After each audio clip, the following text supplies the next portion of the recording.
Welcome to the Authentic Spiritual Journey, a weekly podcast featuring real and practical spiritual conversations from fresh perspectives here on the Experience of the Soul podcast channel. Today, episode 286, Your Christmas List. And now your host, Reverend Cynthia Alice Anderson. Hello and welcome to the Authentic Spiritual Journey. My name is Cynthia Alice Anderson. I'm the host. I'm here today in Anderson Studios, a division of the Soulworks Group, and I am so happy to be here and bringing you the show today. And happy December. I tell you what, friends, we are in the second Monday in December. I can't believe it already. It is Monday, December 11th, 2023. The year is almost up, and friends, we are in show 286.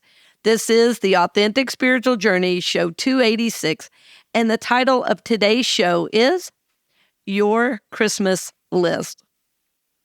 Your Christmas List. So I thank you, I bless you, and I welcome you into the show. Of course, as always, I hope you're starting your week off right by listening to the podcast and, getting some powerful intention going. I love to talk about intention, and I have learned so much over the last couple of years with all the research and the presenting I've done about intention, and it's pretty important this time of year, I've discovered. This is a great time of year for many of us because we're celebrating, holidays with friends and family, and not only Christmas, but Hanukkah and Kwanzaa and all the various the solstice, all the various holidays this time of year. I'm Christian, and so my main celebration is Christmas, of course. But I honor the paths to God, and I honor the faith traditions during this time. Of course, if you live in the United States, Christmas is the prevailing theme, although in recent years, Hanukkah has played more of a part, which I think is great. So before we get into the show material, though, I want to do a shout out. I want to do a shout out to San Francisco, California. So San Fran, when I was there years ago, you were good to me. I've got some friends there and have visited several times over the years. So bless you, friends, for listening in San Francisco, California. Just know that we love you, we bless you, and that we know you're probably enjoying foggy in the morning and 70 degrees in the afternoon, no matter what time of year it is. So bless you in San Fran, and thank you for listening. Yeah, and again, let me know if there's a way I can be of service to your area even better. If there are topics you need, or if I can visit in person, let me know. I'd love to come and do that. I love to travel to your area and do special events. So definitely let me know. All right, friends, today's show 286 is Your Christmas List. Your Christmas List. As I'm preparing today, I'm having a very big cup of coffee. My coffee is from Lineage, that has been a proud sponsor of the podcast off and on over the years. And I needed coffee because this is kind of a big topic, believe it or not. And this time of year for me is always special because it is both current, whatever's happening in my life or my ministry or my work is always really big around this time of year. Of course, I have a huge family, so I'm often thinking about family very deeply this time of year, and I have a son, and I always want this time of year to be special for him and those I love. So yeah, for me, this is a big time of year. And then if you listened last week, you know that this is a pretty big time of year for me, simply because I do deeper spiritual work during this time. And this started for me several years ago. And partially it was because I realized I was going on automatic during this time of year. I was saying and doing things that were really no longer in alignment with what my intentions and goals were for my life. In other words, I just went on autopilot, And I think anytime there are traditions, and I talked deeply about this last week, but anytime there's something that happens every year, it's often around birthdays, it's often around Thanksgiving or Christmas, where there's a lot of family events, we tend to be taken back into old ways of doing and being pretty unconsciously, simply because it's how we know to do it, right? Simply because it's how we know to do it. So I can't even remember when this started, probably 10 years, maybe even 15 years ago. I think it was when my son was, beginning to mature. I knew I wanted to make new and special traditions for him. And I started realizing as the ministry grew, that I was serving at that time, I realized I was going a little unconscious. I was running around. I was thinking I had to do all these services. And I really pushed myself in a way that, looking back, I don't think was the healthiest way to be, quite frankly. At the time, it was the best I could do, and with the most light I had at the time. That said, I'm in a very different place today. And I think sometimes getting older and having more life experience is a wonderful teacher. And that's what and along with the spiritual and emotional growth I've been doing is helping, of course, all of that. So the title today, Your Christmas List, really begins with kind of an easy question. Like, if I said to you, what do you want for Christmas? Right? How many times have you been asked that this year? I have friends that start asking in October and November, and I often ask in the summer because sometimes I make my gifts, so that takes a little bit of effort and time. So, what do you want for Christmas? Right? Well, this is a fun question to ask. It tells you a lot about a person. And if it's somebody you love, of course, you want to do your best to get them what they want, right? And we'll say, make a list. And we'll say, make a list. Let me know what you want. Or I'm known to, if somebody says something they really like throughout the year, I'm known to pull out a notepad or a cell phone and, jot those things down so I can file them away for later for gift ideas. So I love that. What do you want for Christmas? It's like, well, I want this, I want that, I want this, I want that. And I love to buy people gifts. I love to buy gifts. I love to make gifts. I just love the giving of gifts. I think probably my love language is giving. And of course, that means I love to receive gifts, right? I just love to know when someone thinks about me. And it's just fun. And, that might be interesting to think about too in relation to this holiday. How do I feel loved and supported around this Christmas? But what do you want for Christmas is a question we're all asked, right? It is. It really is. And I find this part of the holiday a great deal of fun. Having said that, I also include, I'll say infuse or engage my spirituality. I engage my spirituality with this gift giving and buying. And what I mean by that, and I've done whole shows on this in the past, so I don't want to go too deeply in this, but what I will do if, somebody I know and love is really wanting something, or I don't know what to get. So if there's something I know they want, one of the things I'll do is really just take a few deep breaths, dial into spirit, and ask the universe, ask God, what is the best place to find this? Or I'll say, God, guide me to the right store. And I'll be really guided. Go here, go there. And I find this kind of delightful is the word that comes to mind. I find it delightful because it's fun to see how the universe, God himself, engages with our journey. Things that are seemingly unimportant.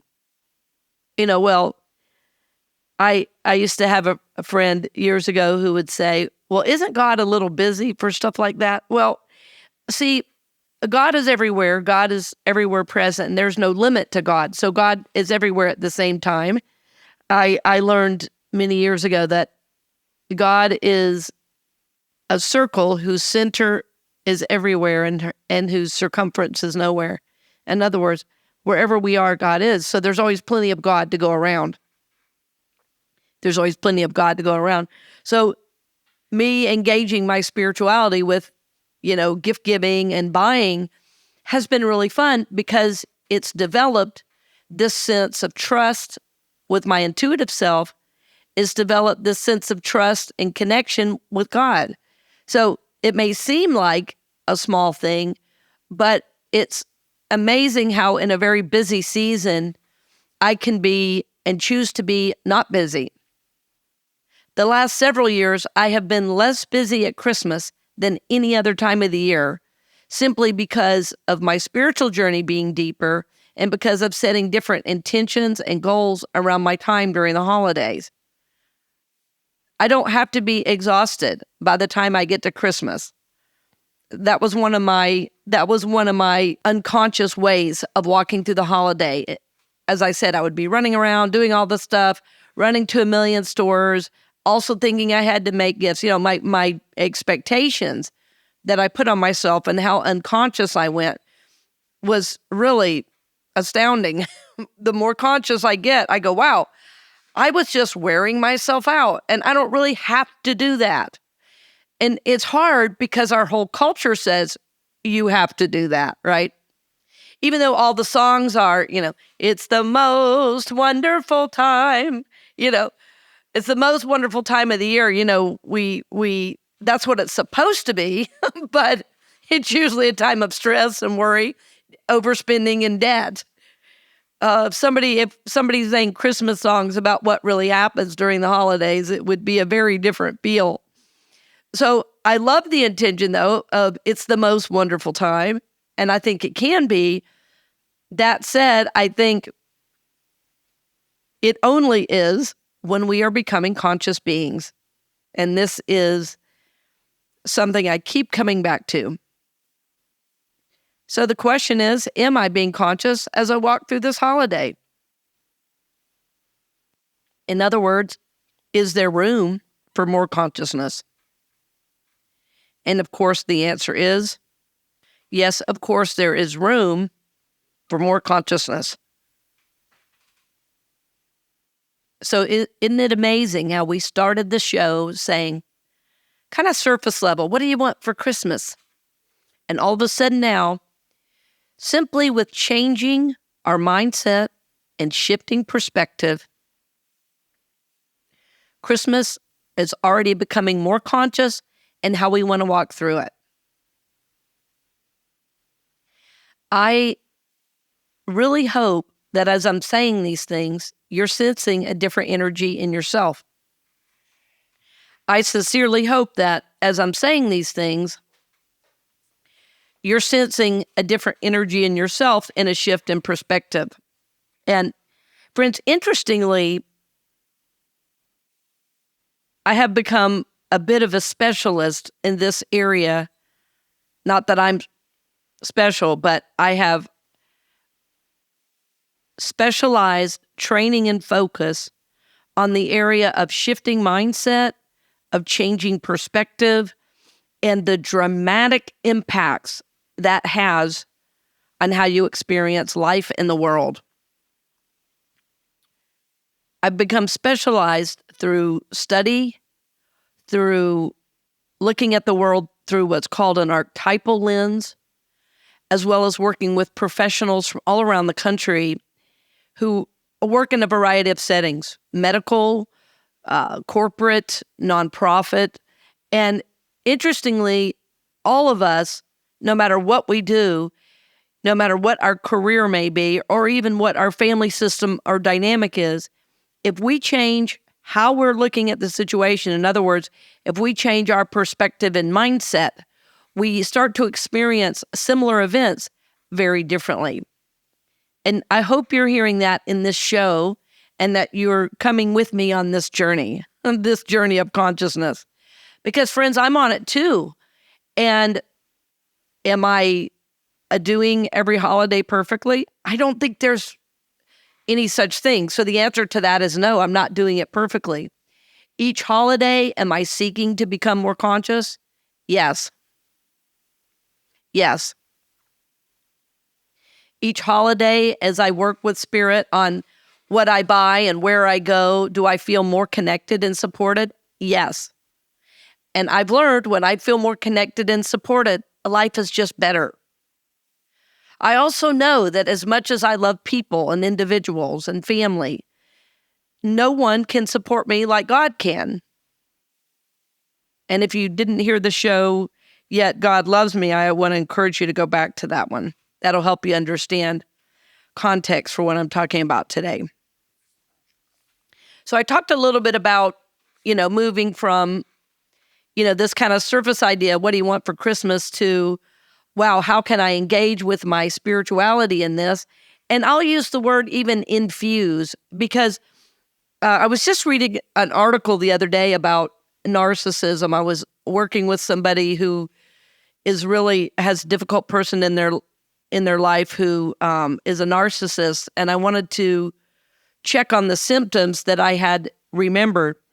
And it's really interesting to see that perspective. One of those behaviors of a narcissist is to compartmentalize to a great deal different areas of your life. And as I read that, I thought, a lot of people do that, though, that are not narcissists. We all do it to a degree. There's like a home self, there's a work self, and sometimes we do it with our spirituality. Like, we live 6 days and then we go to church and get a little spirituality for an hour, and then we go home and we go back into these old behaviors. So why am I mentioning this? Well, it's a journey to consciousness, right? And so I wanted to pause on this idea of engaging your spirituality during the holidays.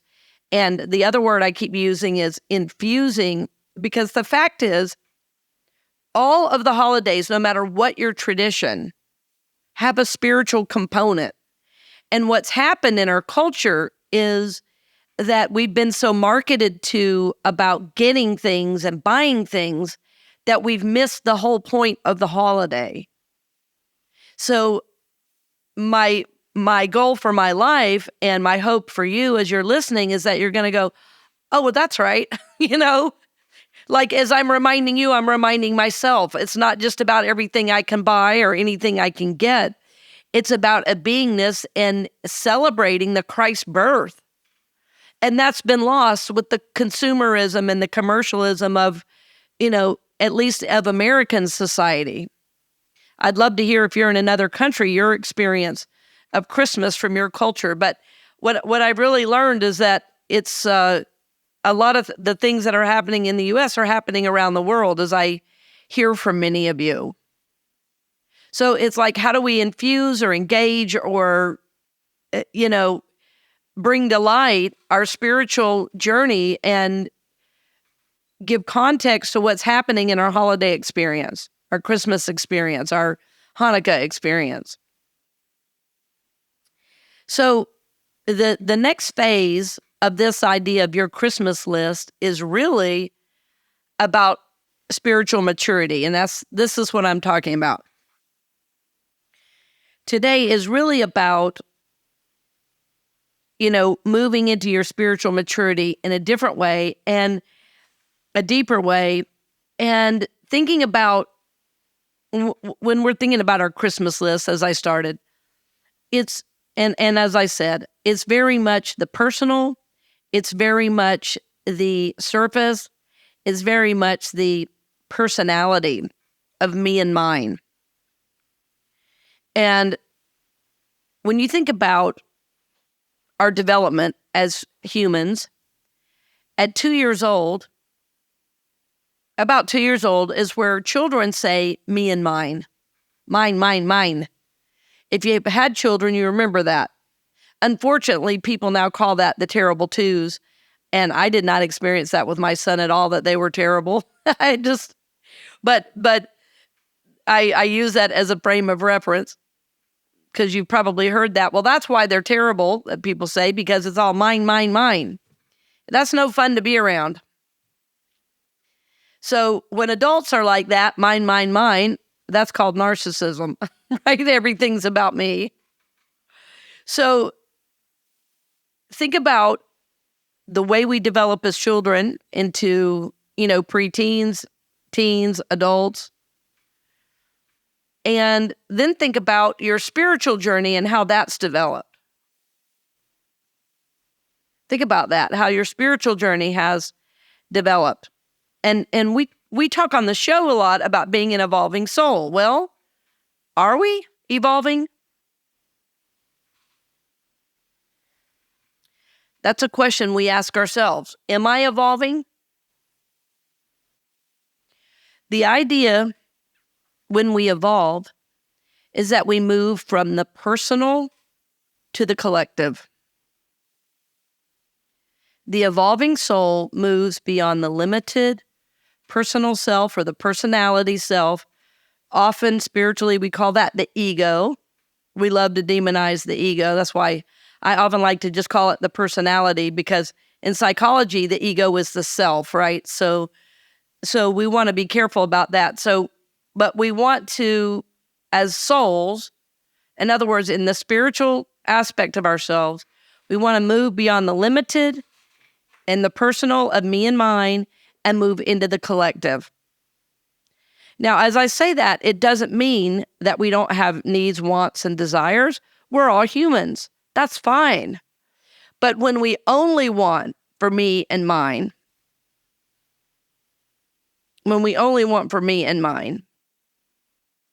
it gets ugly after a while. As I was talking about, 2-year-olds and their stage of development. If that stage of development is not handled well by the parents, the kids never grow out of that development stage. And we're seeing that more now than I ever have before. We're also busy multitasking that if a kid makes a noise, we just give them what they want to get them quiet, right? Well, what that's saying is you get whatever you want when you want. This is building an immature psyche. So when we, relate that to our spiritual journey, to our development as a soul, are we still stuck in the 2-year-old consciousness, or are we moving into spiritual adulthood? Like I often love saying that we are I often love saying we are the spiritual big kids that listen to the show and are trying to evolve. Because even when we go to the ballot box, we're seeking to vote for people that are most interested in the collective and not just what I want. Does that make sense? That I feel like I want to say to you, does that make sense? Right? Like, just apply it to your spiritual journey. And as I say spiritual, I'm including emotional. Because you can pray and meditate every day, and if you're not working with the emotional aspects where damage and hurt happened, as you were developing, your spirituality will only get you so far. So, do you have a Christmas list or a Christmas wish, like the song says? By the way, I have links to that in the show notes, that song. It was originally, I think Natalie Cole originally sang it in the early 90s, but it's called My Grown Up Christmas List. I love that song, My Grown Up Christmas List. And I listened to it this morning right before coming on to record the show. And it's so important to move past the personality and the personal into the collective. So if you could have a wish for the collective, what would it be? And the most important aspect is, how are you playing a part to bring this into fruition? A lot of us will say, kind of almost absent-mindedly, well, I want peace on earth, but we're not seeking to have peace in our hearts and in our homes. Or we'll say, I want everybody to have what they need, but we're not giving to any organization or making any real engagement with people in need. I have a minister friend named Richard Rogers who used to say, a wish is just a dream without commitment. A wish is just a dream without commitment. And that's what a lot of us do. We have a Christmas wish and not really a Christmas dream for the collective. I can tell you, friends, that on a daily basis over the last probably year, I wake up thinking, what can I do to make the world a better place? The things that I see, the depression, the anxiety, the worry, the lack of resources, the misunderstanding, the lack of therapeutic support for people in need, all of these things, these conditions are only here because capable, conscious people are not taking action. So the reason I like that song, my grown-up Christmas list, is it kind of calls us into a different way of being, into a higher wish than just what I want for me. It's about what do I want for my world? And as I think about it, what legacy do I want to leave for my son and his generation and his kids? I want to leave a place where people are safe and loved. I want to leave a place where there's enough for everyone. I want to leave a place where people can get health care and education. I want there to be opportunity. I want there to be beautiful nature to enjoy. I want there to be balance with work and play. I want there to be peace and spirituality as an aspect of every part of every day. So I know to do that, what I have to do, part of what I have to do to bring this into fruition is I get up super early and do a podcast. Every week, I am speaking to try to help people shift their mindset into a mindset of oneness, a mindset of caring about the collective. That's what I'm doing. I give my time to organizations that need my support. I'm kind to people in the grocery store, no matter what time of year it is, no matter what kind of day I've had. So as you're thinking about this, what can you do? What is your wish for the collective, and how are you playing a part to bring this into fruition? And it might be a very small aspect, but I don't want you to ever diminish what small part you can play to help and bless the collective, because any small act is an act in the right direction, is an act that is blessed by God, is an act that will help you be more in the flow of all the good God has for you. The scriptures say very simply, as you give, so too shall you receive. So we give simply knowing it's ours to do, and the world always, brings back a blessing. We know that. So friends, my hope for you during this holiday season is you'll move from what do I want for Christmas to engaging in your spirituality more deeply as you give, does that make sense? As you give gifts and as you shop, that you'll, be in conversation, be in dialogue with God and the universe itself as you move through. And then finally, moving beyond the personal and the gifts into what you hope for the collective, and moving into really, really beautiful action that supports this wish and this dream for humanity. So my hope for you this holiday season, friends, is that you will have a beautiful holiday, that you will remember that God loves you, that you will remember that you play an important part in making this world a better place. So I encourage you, I lift you up, and I'm grateful for you, friend. I'm grateful that you listen.